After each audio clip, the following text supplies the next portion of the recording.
Good morning. Stock 2020 में आप सबका स्वागत है। मैं हूं आशीष वर्मा, मेरे साथ है नीरज बाजपेयी। सबसे पहले देखते हैं किस तरह की पिच पे आज का ये मैच होने वाला है। Equity markets globally risk of trade अच्छा खासा प्रेशर झेलते हुए नजर आएंगे। यूरोप, कल हम जब भारतीय बाजार कामकाज कर रहा था, इनफैक्ट भारतीय बाजारों में आखिरी के 1-1.5 घंटे में आपको याद होगा तगड़ा प्रेशर आया था। यूरोप क्योंकि इंडिकेट कर रहा था बड़ी वीकनेस, और इनफैक्ट यूरोपियन मार्केट्स 3% की कमजोरी के साथ बंद हुए। Auto companies, mining, metal companies, कच्चे तेल की कीमतों में जो स्लाइड है, सबका इंपैक्ट यूरोप में देखने को मिला। इनफैक्ट अमेरिकन मार्केट्स भी 1 से 1.5% कल कमजोर थे। लो लेवल से कुछ रिकवरी जरूर थी, लेकिन अनिश्चितता, अनसर्टेनिटी, ग्लोबल ग्रोथ को लेकर, अमेरिका की खुद की अपनी हालात को लेकर अनिश्चितताएं हैं, इसीलिए इस तरह का इंपैक्ट था। और आज एशिया कुछ हद तक रेजिलिएंट नजर आ रहा था, लेकिन अब से कुछ देर पहले चाइना के जो मैन्युफैक्चरिंग आंकड़े आए हैं, एक और डिसअपॉइंटमेंट आता हुआ। कल वहां पे एक सरकारी कंपनी के बॉन्ड डिफॉल्ट की खबरें आई थी, आज उस पर रिएक्ट करता हुआ शंघाई 1-1.5% की कमजोरी, और उसके साथ साथ बाकी एशियाई बाजार भी अब हल्के लाल निशान के साथ ही कामकाज कर रहे हैं। एचडीएफसी शुरुआत कर रहा था तो हरे निशान की बात हो रही थी, 2/3% इस समय ध्यान रखें नीचे के इंडिकेशन आते हुए। नीरज जी, ऐसे में रणनीति पिछले 10-15 मिनट में तो एचडीएफसी बड़ा मुश्किल हो गया, तेजी से नीचे आया है। इनफैक्ट जब टीम बनाई थी और अंदर आते आते सब कहानी बदल गई एक्चुअली, तो वो टीम रिव्यू करना पड़ेगा। तेज गिरावट दिख रही है, और जिस तरीके से कल एक भारी गिरावट हुई है सेकंड हाफ में, वो एक चिंता की बात है। और सेक्टर में से लगता है कि एक्सपायरी एकदम करीब है, तो मार्केट थोड़ा वोलेटाइल तो रहेगा ही, और बहुत मुश्किल है कि ये संभल पाए, थोड़ा कमजोर ही रहेगा। और दूसरा, ग्लोबल मार्केट में भी आप देखिए, खासतौर पर यूरोपियन मार्केट कल बहुत ज्यादा गिरावट के साथ बंद हुए हैं, तो सेक्टर्स को लगता है कि एक नेगेटिव बायस तो है ही है, तो एक मिक्स टीम लेके चलना चाहिए, क्योंकि कभी कभी स्टॉक स्पेसिफिक रिकवरी देखने को मिलती है। तो एक मिक्स टीम है, दोनों तरह के खिलाड़ी हो गया। आशीष, वीकनेस तो है, मूड बिगड़ा हुआ है, हालांकि जो टीम है उसी के साथ चलेंगे हम। गेंदबाज, बल्लेबाज दोनों हमारे पोर्टफोलियो में।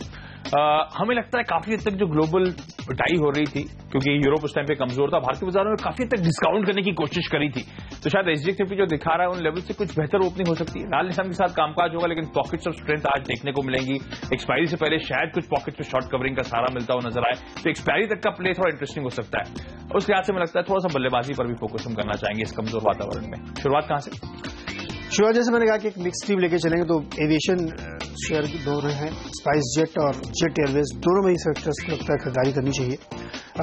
वजह यही है, एक सिंपल सी न्यूज आई थी कल की, जो लोड फैक्टर की और मार्केट शेयर की, तो निश्चित तौर पे जो स्पाइस जेट है वो कंटिन्यूअसली अपनी 92.3% लोड फैक्टर के साथ बना हुआ है महीने दर महीने। ये एक बहुत ही पॉजिटिव है स्पाइस जेट जैसे स्टॉक के लिए, जो एक बहुत बुरे दिनों से निकल के यहाँ तक पहुंचा है, और लगातार इसने अपने को सस्टेन कराया है, अब रिवाइवल की तरफ बढ़ता हुआ दिख रहा है। सेक्टर को लगता है कि जिस तरीके से बढ़ रहा फेस्टिवल सीजन है, तो और ज्यादा ट्रेवलर्स आपको देखने को मिलेंगे, तो वो एक बड़ा पॉजिटिव हो सकता है। तो मुझे लगता है स्पाइस जेट में खरीदारी करनी चाहिए। और क्रूड जिस तरीके से दबाव बना हुआ है, ये एक्सपेक्टेशंस हैं कि शायद मंथ एंड तक आपको एक बार एटीएफ में फिर से कट देखने को मिले। 27 का लक्ष्य होना चाहिए। जेट एयरवेज में भी आप देखिए, इनका भी करीब 82% का लोड फैक्टर सस्टेन कर रहा है, ये इंपॉर्टेंट बात है। और सेक्टर्स को लगता है कि दोनों ही प्लेयर जो है, स्पाइस जेट और जेट एयरवेज, इस समय लीडिंग पोजीशन में बने हुए। हालांकि नंबर 1 पोजीशन इंडिगो की है, लेकिन अपनी पोजीशन बरकरार रखना, उसमें थोड़ा इंक्रीज करना पॉजिटिव है। तो 338 के लक्ष्य के साथ जेट एयरवेज में भी खरीदारी करें, 323 पे स्टॉप लॉस रखें। आशीष, खरीदारी पर शुरुआत में फोकस होगा। सबसे पहले फोर्टिस हेल्थ केयर, आपको याद होगा अब तो समय हो गया, इस कंपनी को हमने डिपेंडेबल के तौर पे लिया था, तब हमने स्पेसिफिकली हाईलाइट करा था इस कंपनी के बारे में कि ये कंपनी अपने डेट को लगातार रिड्यूस करने की कोशिश कर रही है, डोमेस्टिक मार्केट पे फोकस बढ़ाने की कोशिश है, इंटरनेशनल ऑपरेशंस बेच रही है लगातार, तो अपनी बैलेंस शीट को रिसेट कर रही है। साथ साथ तब हमने हाईलाइट करा था कि इस कंपनी के प्रमोटर्स का बेंट कहा जा रहा है स्पिरिचुअलिटी की तरफ मूव कर रहा है। जब हमने तब कहा था, तब आप में से कई लोग शायद चौंके भी होंगे। उसके बाद हमने कहा था शायद eventually company on the block यानी कि बिकती हुई नजर आएगी। उस डिपेंडेबल के तौर पर हमने ये सब बातें हाईलाइट करी थी। अब जिस तरह से इवेंट्स अनफोल्ड हो रहे हैं आपके सामने है, इस कंपनी की डेट लगातार रिड्यूस हो रही है, कंपनी इंटरनेशनल ऑपरेशंस बेच रही है, डोमेस्टिक थ्रस्ट बढ़ा रही है। इनफैक्ट जो स्पिरिचुअलिटी की बात थी, आज एक लीडिंग इंग्लिश डेली का आप हेडलाइन उठा के देख लीजिए, 2 प्रमोटर्स में से शिवेंद्र मोहन सिंह के लिए खबरें आई हैं कि वो एक स्पिरिचुअलिटी मूवमेंट को ज्वाइन करने जा रहे हैं। तो जैसे जैसे हमारे एक्सपर्ट से माना था, वैसे ही इवेंट्स यहाँ पे अनफोल्ड होते हुए नजर आ रहे हैं। तब डिपेंडेबल के तौर पर इसलिए लिया था क्योंकि टाइमलाइन बड़ी मुश्किल थी इन इवेंट्स के अनफोल्डिंग की। हमें लगता है फोर्टिस हेल्थकेयर को अभी भी रडार पे रखें, अच्छे मूव्स ये काउंटर डिलीवर करता हुआ नजर आएगा। वैसे भी अपोलो के लिहाज से ये कंपनी अगर अपनी बैलेंस शीट को वापस रिसेट करती है तो उसी तरह की वैल्यूएशंस कमांड करने का दमखम रखती है। खरीदारी करने के मौके ढूंढे।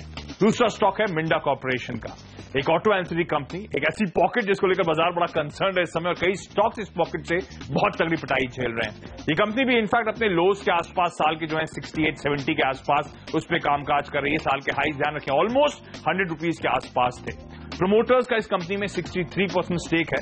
डीआईआईज यानी कि घरेलू संस्थागत निवेशक लगातार इस कंपनी में हिस्सेदारी बढ़ा रहे हैं, तो डीआईआईज में जो पैसा आ रहा है शायद ऐसी कंपनी में चैनलाइज होता हुआ आपको नजर आएगा। डीआईआईज का स्टेक अब इस कंपनी में बढ़कर 15% के आसपास आ चुका है। पिछले कुछ क्वार्टर्स का आप स्टेक देखेंगे तो आपको दिखेगा किस तरह का मार्क्ड इंप्रूवमेंट यहाँ पे डीआईआईज का स्टेक का हो रहा है, और ये फ्लोज आ रहे हैं ऐसी कंपनी की तरफ शायद मूव करें।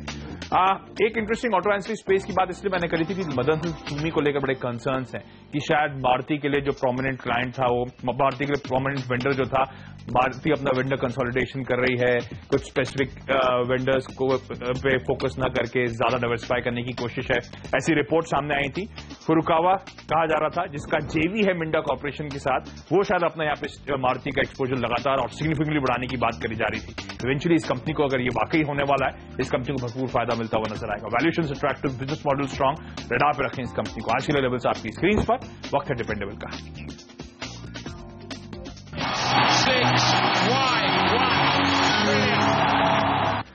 एजुकेशन स्पेस पे फोकस होगा। कल एडुकॉम हमने लिया था और एक बढ़िया रिटर्न उसने आपको इस कमजोर बाजार में भी कमा के दिया, और आज एवराउंड एजुकेशन को सेक्टर चुन रहे हैं।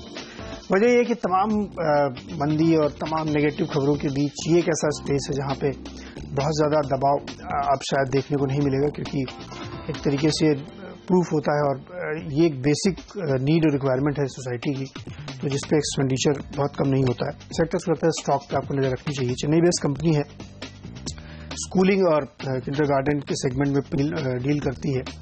इंटरेस्टिंग ये है कि 20 जुलाई के आसपास इसने एक 52 वीक लो बनाया ₹20 के आसपास, फिर वहां से एक बढ़िया से रिकवरी देखने को मिली और एक्यूमुलेशन देखने को मिला। डिलीवरी बेस काफी इसमें खरीदारी हुई है। प्रोमोटर स्टेक 62-64% है, तो वहां से कोई वैसा कंसर्न नहीं है। सेक्टर्स को लगता है कि एक इंपॉर्टेंट ट्रिगर ये है कि अगस्त में कंपनी ने प्रेफरेंशियल शेयर के लिए मंजूरी दी थी और उसका फाइनल प्राइस और साइज अभी अनाउंसमेंट नहीं हुआ है। हमें लगता है 1 या 2 दिन के अंदर वो अनाउंसमेंट होने वाला है, जो काफी सिग्निफिकेंट प्रीमियम पे हो सकता है सेक्टर से, क्योंकि स्टॉक प्राइस काफी करेक्शन देख चुका है। तो ऑलरेडी उसके अगर आप एवरेज निकालेंगे तो काफी ऊपर की प्राइस पे ये जाके होने की संभावना है। सेक्टर से लगता है कि वो एक बड़ा ट्रिगर इसके लिए होगा। काफी समय पहले इसमें दुबई की एक कंपनी ने स्टेक लिया था वारिक ग्रुप ने, वो तो बहुत ही ऊपर प्राइस पे लिया था। हालांकि वो एक अलग केस है पूरा, क्योंकि बहुत ऊपर प्राइस पे था जब स्टॉक बहुत ज्यादा फैंसी में था। सेक्टर्स पे लगता है कि कहीं ना कहीं वो भी एक ऑर्डर करना पड़ेगा आपको कि ऑलरेडी कई सारे इन्वेस्टर बहुत ऊंचे प्राइस पे बैठे हुए, तो प्रेफरेंशियल के प्राइस भी वहां पे कुछ इंपॉर्टेंट होगा। हमें लगता है कि एक बढ़िया कैंडिडेट बनता खरीदारी का, यहाँ पे आपको डेफिनेटली खरीदारी करना चाहिए। ₹32 का लक्ष्य यहाँ पे आराम से निकलता हुआ दिखता है। आज के ट्रेडिंग सेशन में ₹27 के आसपास स्टॉक आज चंबल फर्टिलाइजर, वो कंपनी जिसको आज डिपेंडेबल के तौर पर उतार रहे हैं। एक समय था ये कंपनी आपको याद होगा वायदा बाजार यानी कि एफएनओ सेगमेंट का हिस्सा थी, ट्रेडर्स फेवरेट है और अच्छे मूव्स दिखाती है अगर कोई भी पॉजिटिव खबरें इस कंपनी को लेकर आती है। बाजार में ध्यान रखें इस समय 2 की इवेंट्स हैं जिसपे बाजार बहुत क्लोजली वॉच आउट कर रहा है। अब अगले हफ्ते आरबीआई की क्रेडिट पॉलिसी का अनाउंसमेंट होगा, और दूसरा इंपॉर्टेंट है, ध्यान रखें अब तो सिर्फ 2 हफ्ते रह गए मेरे ख्याल से अर्निंग सीजन की, यानी कि नतीजों के सीजन की शुरुआत होती हुई नजर आएगी, और मार्केट शायद अब फोकस करना चाहेगा, ऐसे स्टॉक्स को आइडेंटिफाई करना चाहेगा जहां पे अर्निंग्स के लिहाज से अच्छा जंप देखने को मिलेगा। चंबल फर्टिलाइजर के केस में ध्यान रखें Q1 के जब नंबर्स आए थे, यानी कि इस फाइनेंशियल ईयर के पहले क्वार्टर के जो नंबर्स आए थे, स्ट्रॉन्ग नंबर्स थे। प्रॉफिट में 80-81% का जंप था, आय 22% से ज्यादा इंप्रूव होती हुई नजर आई थी, और शायद इस बार ज्यादातर बाजार बेट कर रहा है कि Q2 में भी लाइकवाइज एक बेहतरीन परफॉर्मेंस कंपनी डिलीवर कर सकती है। इनफैक्ट इस काउंटर में जब कल भारतीय बाजार में तगड़ी पिटाई हो रही थी, मैं नोटिस कर रहा था अच्छे वॉल्यूम्स के साथ एक काउंटर हरे निशान में कामकाज करता हुआ नजर आया था। तो शायद बाजार अब उन कंपनीज पे फोकस कर रहा है जहां पे Q2 के बेहतर आंकड़े आने की गुंजाइश है, उम्मीद है, और उस लिहाज से वहां पे पोजीशंस बिल्डअप होना शुरू हुई हैं। हमें लगता है चंबल इस बार क्वार्टरली नंबर्स में आउट परफॉर्म करता हुआ नजर आएगा। वैसे भी साल के लोज जो है ₹54 के आसपास, वहीं के आसपास ये काउंटर ट्रेड कर रहा है। डीआईआईज की मैंने बात करी थी जब मैंने मिंडा कॉर्प की बात करी थी इससे पहले। डीआईआईज इस कंपनी में भी लगातार अपना स्टेक बढ़ाते हुए आपको नजर आएंगे। 10% से बढ़ाकर 13% पे ले आए हैं। DSP, black rock, Reliance small cap, देश का सबसे बड़ा इन्वेस्टर LIC 6.5% के आसपास ध्यान रखें वो इस कंपनी में स्टेक ओन करता है। ये सब कॉन्फिडेंस दिखाता है चंबल फर्टिलाइजर को लेकर। और कई सारे ट्रिगर्स हैं सरकारी फ्रंट पे जो एक्शन हो रहे हैं, ध्यान रखें। कहा जा रहा है यूरिया डी कंट्रोल जल्द अनाउंस होना है, हालांकि टाइमलाइन उसकी भी पैक करना मुश्किल काम है, ध्यान रखें। लेकिन कहा जा रहा है वो डी कंट्रोल का सिलसिला जल्दी होता हुआ नजर आएगा। कैपेसिटी एक्सपेंशन पे इस नई सरकार ने इंसेंटिवाइजेशन की जो बात करी, गैस पूलिंग की जो बात करी, ये सब तमाम पॉजिटिव्स हैं बिजनेस फ्रंट पर भी। हमें लगता है चंबल फर्टिलाइजर को रडार पे रखें, शार्प मूव, स्मार्ट मूव देता हुआ नजर आएगा और इस बार शायद क्वार्टरली नंबर्स इस कंपनी के स्ट्रॉन्ग डिलीवर। छोटा सा ब्रेक, उसके बाद मिनरल ऑटो के खिलाड़ी को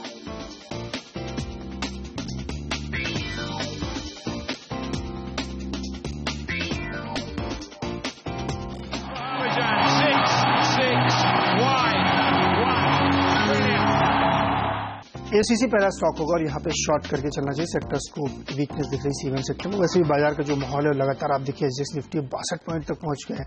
सेक्टर्स तक दबाव रहेगा, 1310 के लक्ष्य के साथ बिकवाली करें। ICICI बैंक में भी एक वीकनेस का पैटर्न यहाँ पे बनता हुआ दिख रहा है। बहुत कोशिश के बावजूद स्टॉक चल नहीं पा रहा, हमें लगता है कि बड़ा करेगा, इसमें उम्मीद करनी चाहिए। 262 के लक्ष्य के साथ बिकवाली करें। टाटा मोटर्स, चाइना में जितनी समस्या गंभीर होगी उतनी दिक्कत इस स्टॉक को होगी। 330 का एक बहुत महत्वपूर्ण स्तर इसने तोड़ दिया है, अब 315 है। सरप्राइज नहीं होगा कि ये आने वाले दिनों में आपको 300 के नीचे ट्रेड करता हुआ, लेकिन फिलहाल आज 303-305 के आसपास का लक्ष्य लेते हुए शॉर्ट पोजीशन बना के चले। थोड़ी सी रिस्की और बेट्स हैं मिडिल ऑर्डर में, लेकिन सबकी सब खरीदारी करने की सलाह है, तो आपको थोड़ा सा कॉशियसली ट्रेड करना होगा, ध्यान रखें। वीजा स्टील, कहा जा रहा है जो 20 बैंकर्स हैं, कंसोर्शियम जो है बैंक्स का, उन्होंने रिस्ट्रक्चरिंग को हरी झंडी दे दी है। इस कंपनी में इवेंचुअली कहा जा रहा है ब्राजीलियन स्टील मेकर जो है गिरडाउ, वो शायद यहाँ पे स्टेक लेने में इच्छुक है, रडार पे रखें इस कंपनी को। यूनिटी इंफ्रा, जब से इसका वो नवी मुंबई के आसपास था वो जो प्रोजेक्ट अनाउंसमेंट हुआ था, तब से हम इसे बड़े क्लोजली ट्रैक कर रहे हैं। ये कंपनी अपने साल के लोज के आसपास 10 रुपए का था, वहां पे ट्रेड कर रही है। अपने हाई से तो 60-65% का करेक्शन दिखा चुकी है। यूनिटी इंफ्रा को रडार पे रखें। इस कंपनी जिस तरह के ऑर्डर्स बैक करें, जिस तरह से कामकाज हो रहा है, कुछ इंटरेस्टिंग प्ले खबरें आ सकती हैं। हालांकि आज इस समय तो ट्रेडिंग का मानसिकता रखें। तारा ज्वेल्स, एक और ऐसा स्टॉक, इनफैक्ट स्पेस की कई सारी कंपनी की बहुत तगड़ी पिटाई हुई है, इनमें से एक ये भी है। इस कंपनी को यूएस में करार करा है इसने, जिसके चलते एक लॉन्च ऑर्डर मिला है इसको करीब 30 करोड़ रुपए के आसपास का। लेकिन जिस कंपनी स्टर्लिंग ज्वेल्स के साथ ये ऑर्डर मिला है, जिसके साथ ये करार हुआ है, उसके ध्यान रखें 1400 स्टोर्स हैं अमेरिका में। पैर जमाती हुई अमेरिका में एक कंपनी, आप रखें। आज ट्रेडिंग पॉप तो शायद इसमें स्ट्रॉन्ग आता हुआ नजर आए। 35-34 तक के लेवल तक अप्रोच करने की सलाह। इसी के साथ वक्त हम दोनों की टीम्स के अब फ्री हिट खिलाड़ी जानने का।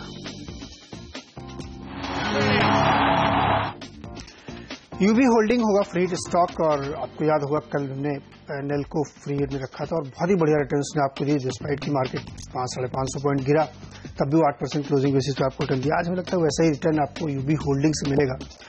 काफी पॉजिटिव खबरें, और सेलेक्टर्स को लगता है कि बीटन डाउन स्टॉक पे इस समय नजर रखनी चाहिए, क्योंकि मार्केट जब बाउंस आता है तो ऐसे ही स्टॉक में आपको बेहतरीन ट्रेडिंग के मौके मिलते हैं। माल्या ग्रुप की कंपनी है, काफी ज्यादा नीचे पिटाई हो चुकी है। हाल ही में जो इनकी एजीएम हुई थी माल्या ग्रुप की, उसमें एक ही बात जो सिग्निफिकेंट थी पकड़ने लायक, वो ये थी कि बियर बिजनेस बहुत बढ़िया ग्रो कर रहा है, और ऐसा एजीएम में रखा गया कि ये एक सेगमेंट है जहां पे ग्रुप जो बहुत बड़ी दिक्कतों में है वहां पे ग्रो होते हुए दिख रहा है। उसका वजह यह है क्योंकि ये होल्डिंग कंपनी है, और जो यूनाइटेड ब्रूवरीज है जो बियर बेचती है किंगफिशर के नाम से, उसमें एक बहुत सिग्निफिकेंट मूव देखने को आगे मिल सकता है। चूंकि होल्डिंग कंपनी है तो इसको इसका निश्चित तौर पर फायदा होता हुआ दिखेगा। सेक्टर्स को ये भी लगता है कि इस स्टॉक में काफी ज्यादा पिटाई हुई तो ऊपर जाने की गुंजाइश इसमें लगातार बनी हुई है, और यूनाइटेड ब्रूवरीज में हेनकिन की तरफ से जो ऑलरेडी स्टेक होल्डर है, ये खबरें बीच बीच में आती रहती है कि वो और ज्यादा स्टेक एक्वायर कर सकता है। अगर ऐसा होता है तो बहुत सिग्निफिकेंट प्रीमियम पे होगा, क्योंकि ब्रांड बहुत मजबूत है, ग्रो कर रहा है मार्केट, तो उसका बड़ा फायदा यूबी होल्डिंग जैसे स्टॉक्स को मिलेगा। हमें लगता है कि 900 या उससे ऊपर की कहीं न कहीं प्राइस डेफिनेटली होनी चाहिए। तो सेलेक्टर्स को लगता है कि ये सारे स्टॉक्स वो हैं जहां पे किसी भी दिन अचानक खबर आ सकती है, और हमें ऐसा लगता है कि वो दिन अब करीब है, क्योंकि अक्सर ऐसी बड़ी डील्स उसी समय आती है जब मार्केट या पूरे ओवरऑल इंडस्ट्री सेगमेंट थोड़ा सा डाउन होता है और लोगों को ऐसा लगता है कुछ हो नहीं सकता, वहीं पे ऐसी बड़ी खबरें आती है। यूबी होल्डिंग उसका एक बड़ा बेनिफिशियरी होगा, क्योंकि ग्रुप की एकमात्र कंपनी है जहां पे अब माल्या जी का भी कंट्रोल है। सेक्टर्स को खरीदारी करनी चाहिए। 26 का एक टारगेट रखें, और ये ध्यान रखें जब वो डील होगी हेनकिन वाली तो उसमें ओपन ऑफर आएगा जो बहुत सिग्निफिकेंट ऊपर के प्राइस पे हो सकता है। हमें लगता है कि आज कम से कम 26 का लक्ष्य इसमें हासिल होगा। खरीदारी करके चलें, 2275 के आसपास स्टॉक हो सकता है। एजुकेशन स्टॉक्स पे फोकस है। फ्री हिट के तौर पे एपटेक, एक तो ध्यान रखें, रिसेशन प्रूफ करना चाहिए स्पेस को, क्योंकि हम लोग अपने बच्चों की पढ़ाई पे शायद खर्चों में कोई खास कटौती करते नहीं कभी भी, तो उस लिहाज से ये इंडस्ट्री हमेशा से स्वीट स्पॉट पे तो रही है। लेकिन इस कंपनी के लिए इंटरेस्टिंग फैक्ट्स हैं जिसलिए चलते हमें लगता है एप्टेक अच्छा मूव डिलीवर कर सकता है। ई कॉमर्स में एक मार्क्ड पिकअप देखने को मिल रहा है इस देश में, अगर आपने नोटिस करा हो। हम सब ने या फिर हमारे परिवारजनों ने काफी हद तक ई कॉमर्स साइट, चाहे वो फ्लिपकार्ट हो, अमेजॉन हो, स्नैपडील हो, जबोंग हो, इनके थ्रू बाइंग करी होगी। और एप्टेक ध्यान रखें इन ई कॉमर्स कंपनीज के साथ पार्टनरशिप करना शुरू कर चुका है। मिसाल के तौर पे फ्लिपकार्ट एप्टेक का एक क्लाइंट है, जहां पे एप्टेक को मैंडेट करा गया है जो तमाम सेलर्स अपने प्रोडक्ट्स और सर्विसेज फ्लिपकार्ट की वेबसाइट पर लाते हैं, उनको सिखाना कि कैसे वो अपनी प्रोडक्ट्स और वेबसाइट कैसे अपनी प्रोडक्ट्स को शोकेस कर सकते हैं। इनफैक्ट कहा जा रहा है एप्टेक ने 50,000 लोगों को ऑलरेडी ट्रेन भी कर दिया है, और अब तो कई सारी और कंपनीज एप्टेक को इनकी ट्रेनिंग के लिए अप्रोच कर रही हैं। तो उस लिहाज से जिस तरह से इंडस्ट्री में अब वापस ई कॉमर्स का थ्रस्ट देखने को मिल रहा है, इन कंपनीज और एप्टेक खास तौर पे इसको अच्छा खासा फायदा मिलता हुआ नजर आएगा। दूसरा, जो इससे पहले जब एप्टेक लिया था तो हमने हाईलाइट भी करा था, प्रधानमंत्री मोदी और इस नई सरकार का skill India campaign, skill set पर बड़ा खर्च करने की बात, ये नया इनिशिएटिव सरकार का जो है।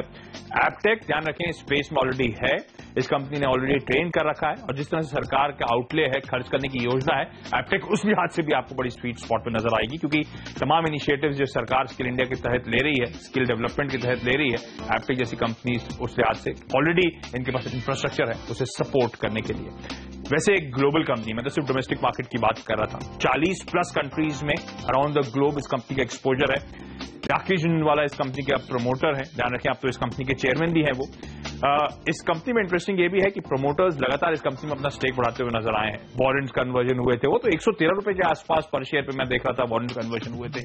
ये सब कॉन्फिडेंस जताता है। हमें लगता है एप्टेक इनफैक्ट अगर ई कॉमर्स, स्किल इंडिया जिस तरह से पैन आउट होने का हम एक्सपेक्ट कर रहे हैं, ये स्टॉक यहां से तो बहुत तगड़े मूव डिलीवर कर सकता है। लेकिन ट्रेडिंग पर्सपेक्टिव आज के लिए लेवल्स आपकी स्क्रीन पर, लेकिन ये कंपनी हमें अब स्वीट स्पॉट पे नजर आ रही है। छोटा सा ब्रेक, उसके बाद आखिरी के 3 टीम खिलाड़ी।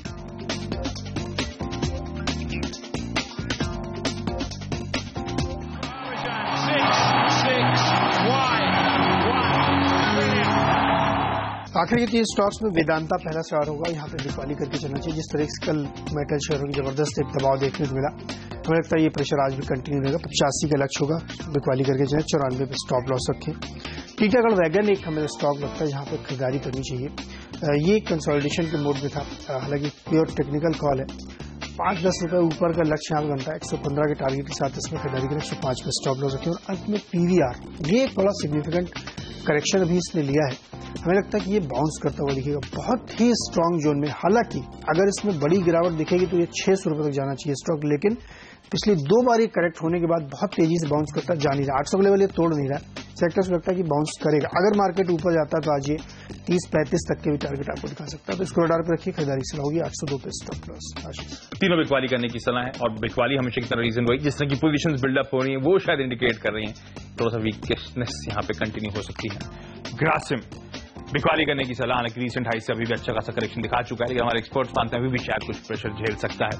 फेडरल बैंक अच्छे मूव्स के बाद इंडिकेशंस आ रहे हैं कि अब प्रॉफिट बुकिंग यहाँ पे और शायद स्ट्रांग प्रॉफिट बुकिंग आती हुई नजर आए, लेवल स्क्रीन पर आपकी। और फाइनली जेएसडब्ल्यू स्टील, कल भी हमने लिया था, आज फिर से हम रिआइटरेट कर रहे हैं। कल 1-1.5% के आसपास की कमजोरी थी, अभी भी जिस तरह की पोजीशन बिल्डअप हो रही है इंडिकेट करें कि किसी एक बड़े क्रैक के लिए काउंटर तैयार हो रहा है। हालांकि मेटल्स वैसे भी प्रेशर में है, तो शायद आज ही ये टारगेट्स आपको अचीव होते हुए नजर आए।